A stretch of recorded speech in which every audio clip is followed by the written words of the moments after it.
Friday video. I'm strapped for time on this Monday, and I want to get a quick walk in before I have to go to bring my car to get serviced. And I also wanted to create my video today, but other things got in the way, so I'm going to try and do two things at once and get a walk and do my video. So I hope this comes out okay. It's not too annoying. If you really find it annoying, please let me know. But yeah, I want to talk about something today. The topic I want to chat about was the concept of optimal. And one of the things that's great about the world we live in today is that we have access to all kinds of information. And not only do we have access to information, but we have access to people who are incredibly smart. They're experts in their field.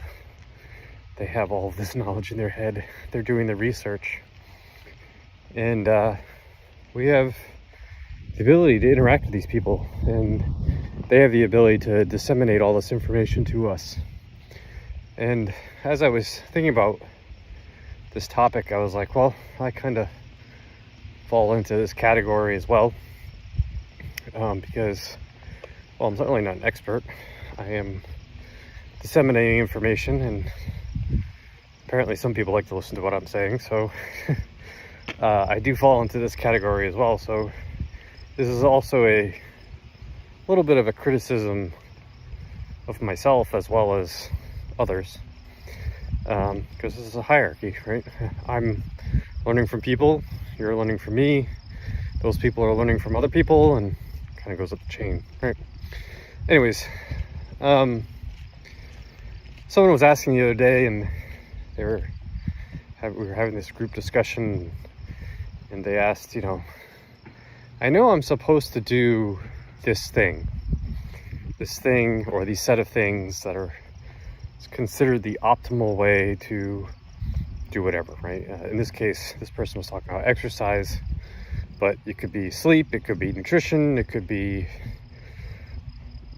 how to be most productive in your day, it could be your morning routine, it could be your evening routine, it could be a way you absorb new information, how you learn, really anything, right? Because people tell you what's the optimal way to do whatever.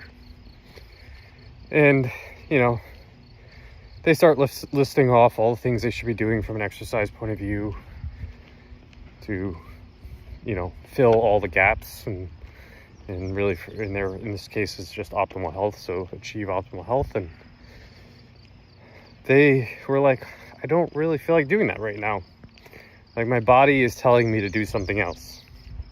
My body is telling me to not do cardio at the moment, just go in the gym, pick a piece of equipment that sounds fun and interesting, and do that exercise. And they were wondering what they should do about it. And I said to them, my opinion is do what your body is telling you to do, right? If your body is telling you not to do something, I don't think you should do it, right? Regardless of what is optimal, right? I think if you're truly listening to your body, then you're going to eventually come back around to what is optimal. Because at some point you might walk into the gym one day, like you always do, look around, wanting to pick a piece of equipment or find an exercise to do, and just kind of do what sounds fun in the gym. And then it might say, you know what, you should probably go for a run today instead. And that's going to be the day that thing switches and your body decides it wants to do cardio again. Or it could be a row, or it could be a bike ride, or it could be going for a swim or something like that. So I think knowing what's optimal and what we should be doing is important information. But the most important information is what your body is telling you to do. Right? Like, if you a squat is a great exercise. It's a great full body exercise. It's pretty much universally agreed upon that squatting is a great exercise. But if you squat and your knees are killing you doing that squat, your body's telling you probably shouldn't do it. So regardless of what everyone says about what's optimal, you shouldn't be doing that, right? Eventually, maybe you might get to the point where you can do the squat and your knees won't hurt. But right now, you got to choose something else. Maybe it's a lunge. Maybe it's a step up. Maybe it's you can squat to a chair and stand up. Whatever, right? There's a million different ways to go about it and tackle the problem. But your body's always telling you something, right? And so we need to, like my mentor, Dr. Mike T. Nelson, always says, you know, the research provides you direction, but me search is where it's at. Me search, M-E search, right?